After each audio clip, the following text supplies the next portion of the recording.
So thank you so much, Ahmad, Dr. Dutty, for calling me. So Your Excellency, distinguished guests, UNSW DTB program teams, colleagues, and the program participant, very good evening. So actually, I have no idea for delivering this kind of speech, but I would like to apologize on behalf of my minister, Her Excellency Dozimao, because she has to join a very urgent call and then unable to join this great evening. So please let me address on behalf of her. So first of all, I would like to extend my sincere appreciation to UNSW DDB team, Patrick and Eugene. He is the first person initiated that idea, and he circulated the concept paper in very early days. As far as I know, he circulated at the end of February, I think. Then we discussed along the way to make it happen. And also the program steering committee, and I really appreciate your hard work behind the scenes to make it happen. And then, so I would like to say this program is truly significant for Myanmar diaspora community, Myanmar activists, and Myanmar Spring Revolution as a whole, because that empower us to be champions in human rights and democracy, advocates and lobbying in Australia and beyond. So I particularly want to highlight the benefit of the program for Myanmar diaspora community. Firstly, it is about the relationship between the human rights, democracy, and how it is important to the Myanmar Spring Revolution and the nation building. So as you know, NUG has announced that formation of People Defense Force, PDF, as an initial step of the security sector reform. So NUG trained its PDF members to understand the rules of engagement, to understand the international humanitarian laws, including sanctions and its 3 protocols.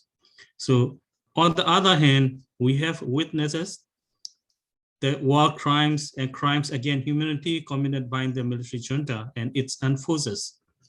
So Minister Wu Aung already highlighted some significant points. So you may see some posts on social media these days, and then they're pushing our PDF member, pushing our community members to do in wrong way. So eyes for an eyes, we don't have we don't need to follow any rules because we are in war, and then because they kill our community member, we have to kill them. So this, you can see this sort of post on social media. Actually, these are pushing our community, our PDF member in wrong way. So that is why I highlighted the human rights and democracy, this training, and then the Myanmar Spring Revolution is so important. So these are interconnected. So understanding the basic principles and international norms related to the human rights and democracy is so important in these days. And then, you know, diaspora communities' role in the Myanmar Spring Revolution really huge. That is why this program really benefit for the Myanmar activists to work and to help for the people in Myanmar to win the Myanmar Spring Revolution.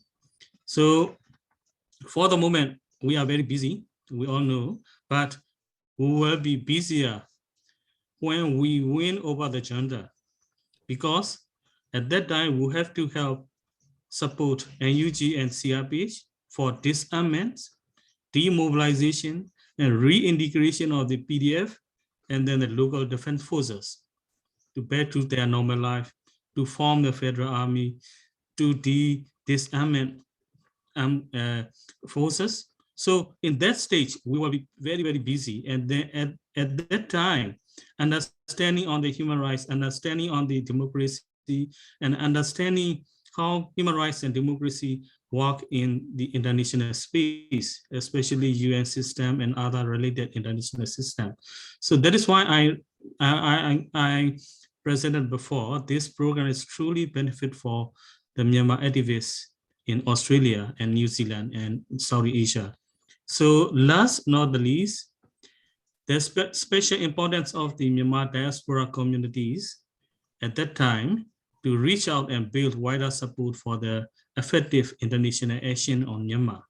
So I do know diplomacy training program for years, and I had chances to work with DPT with my different roles, not activist, not representative. And the program has trained many Myanmar human rights advocates in Myanmar, and our minister, Uong Myo Win, was one of the facilitator and organizer for some DTP training for Myanmar activists. So the DTP program has, I do know the program's commitments, its dedication, its standards and quality. So I have no doubt that you all will become the champions in your work for restoration of democracy and human rights in Myanmar and elimination of this brutal military dictatorship in Myanmar. Thank you so much.